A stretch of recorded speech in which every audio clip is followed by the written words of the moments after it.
Bong Teves. So earlier you have 7 minutes, now you have 6.5 minutes. Please proceed. Mababawasan yung oras ko eh. Colonel Asierto, nandiyan pa ba siya? Nasa SOM pa rin siya?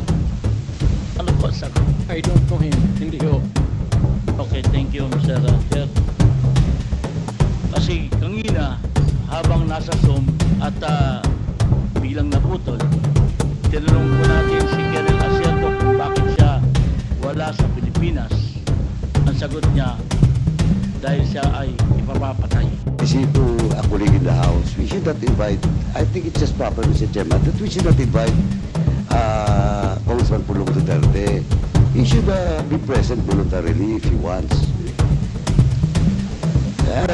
Just giving due courtesy, Mr. Chairman, to a colleague in the House. The COMSEC is directed to send notice to our colleague Congressman Pulong Duterte to attend the next committee hearing of the Quadcom. So please proceed, Congressman Bong Teves. The next question po, Mr. Chairman. According to our former Senator Trillanes, piki ang war on drugs ng ating dating Pangulo. Bakit po kaya sinabi na piki in war on drugs? Siguro pwede nating tanungin si former Senator Trillanes, bakit nasabing piki ang kanyang war on drugs ng mga nakaraang administrasyon? Have you taken your oath, former Senator Trillanes? Please raise your right hand. Do you swear to tell the truth, the whole truth, and nothing but the truth in this congressional inquiry, so God may help you? The oath has been administered, sir. Okay, thank you, COMSEC. Please proceed, Congressman Bong Teves. According po kay former Senator Trillanes, sinabi po niya na piki ang war on drugs nung panahong administrasyon ni former President Duterte. May I ask to former Senator, bakit po niyo sinabi na piki ang war on drugs? Ang statement po na yon na peke po ang war on drugs ni Duterte nung nakarang administrasyon. Ito po ay bunga nung nakalap namin na impormasyon at ebidensya nung kami ay nag-iimbestiga nila Senator Laila de Lima at dun sa aming sariling pagkalap na impormasyon at base drug lord na hindi kasabwat sa sindikato ni Duterte, ano siya, porsigido siyang patayin, pero doon sa kanilang grupo, itong mga ito na mention, Michael Yang, Charlie Tan at Sammy Roy, protektado hanggang ngayon. Ni nga si yung PDEA director ni Duterte na si Wilkins Villanueva, ni hindi nga masama sa druggist hanggang after 2022 si Michael Yang. Yun po ang dahilan kasi binilin po sa kanya yan ni Duterte. Salamat po. Pero kung totoong drug smuggling man sila, they should be prosecuted in court. And if convicted, they should serve sentence in jail. Hindi dahil, hindi ko pipigilan yan. Kung anak ko, kung totoo. Ngayon, yung narration dito ni ko kilala itong taong to, forgot his name. Your Honor, if there is an iota of truth, iota lang, maski konti lang, you can find out, may nilagay siya ng record.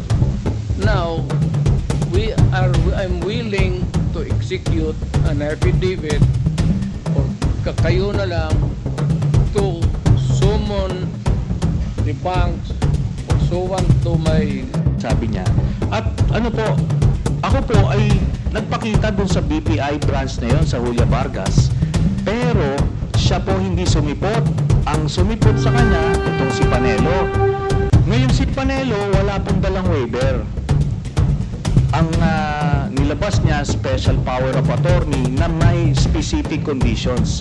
Ngayon po, natapos na lahat yung kampanya, presidente na siya, ni ay ni Hoy, wala na po nangyari doon. Kaya ito po, Sir, I go by what is the reality of the day. Pag sinabi ng korte, inosente si Dilima, inosente si Dilima. Wala tayong magawa dyan. Kung magsabi ang korte, guilty si Duterte, wala rin kayong magawa dyan. That's a democratic process. Ibig sabihin po, Wala nagkamali tayo ng pag-akusa kay former Senator De Lima. Thank you very much, Mr. Chair. Okay, former Senator Trillanes, you are now recognized. May I- Mr. Chairman. Mr. President. Can I have my follow-up question? You have the floor, Congressman Paduano. Former Senator Trillanes testified that that document was not acquired legally. It was just given to him, and with that, Mr. Chairman, though he might appreciate that bank records, but for me, Mr. Chairman, I am not a lawyer, but with regards to how authentic. Mr. President, Yes, Your Honor. Nalilito na ako kung anong sabihin ko. Pero sabi ko kung if I'm lying or if my statements are falsely stated or there is an iota of Chairman. Ito pong dokumentong ito po yung naging basis ko nung plunder case na final ko kay Duterte noong 2016. At ito po ay inimbestigahan ng Ombudsman at ang Deputy Ombudsman Arthur Carandang, and I think the Quadcom can invite him. Siya ang nag-conduct ng investigation. Humingi siya ng dokumento sa AMLAC. today instead of tomorrow. Will you be fine with that, Mr. President? anong kapalit, sir? Hindi. Sampalin ko siya sa publiko. Wala naman. Hindi, ngayon na. Wala pong ganunan. Chairman. I'll give you, no. Sampalin ko sa Mr. Chairman, session suspended. Session suspended.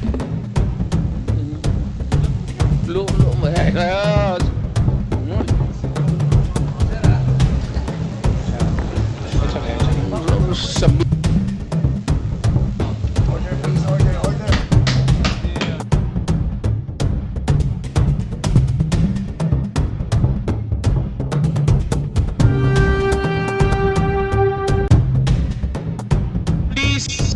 Please observe proper decorum, that the proper rules, decorum will be implemented regardless of who you are. Regardless of who you are. We live by a set of rules in this committee, and those set of rules will be followed, and those set of rules will be implemented. If I may. Wait, session, it's still suspended. It's still suspended.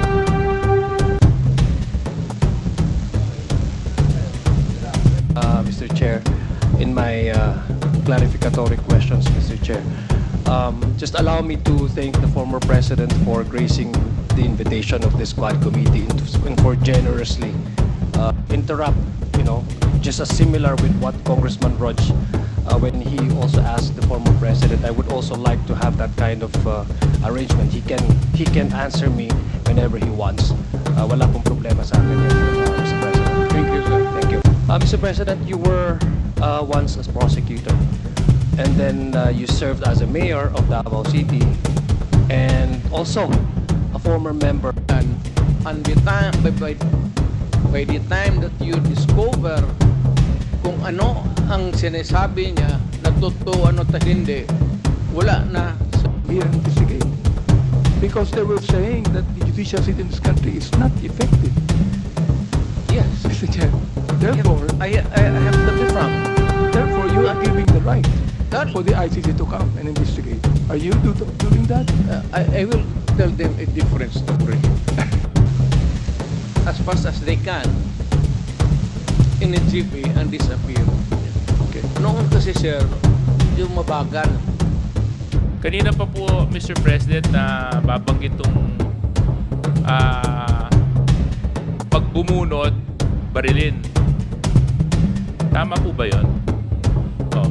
Hindi po ba pwede disable na lang kaysa patayin? Yung barilin na muna sa paa, sa braso. Bakit kailangan patayin? Pag bumunot yung tao na criminal sa harap mo, or even if not a criminal o nakalasing lang, pagka bumunot niyang baril siya, papunta yung baril sa direksyon mo, you are in... Sige lang kayo, sira ng plato dyan ha. Upusan tayo dito. Alam mo sir, pagka nakatutok yan sa katawan mo sir, that's the end of you. Okay. No, I'm just curious. Self-defense. Yes, thank you very much, former President. To Attorney Chel Jokno, meron po bang handbook or paano po ba Honest to goodness yung war on drugs. As we found out and as what I presented a while. Sila naman nagawa ng development squad. DDS means Davao Development System. That's the correct term. You are abusing the phrase. Those persons who are lawyers for the victims of the EG case. And I would like to direct my questions to the lawyers. Based from my understanding, Mr. Chair, the jurisdiction or the general mission of the ICC is to investigate. Stage.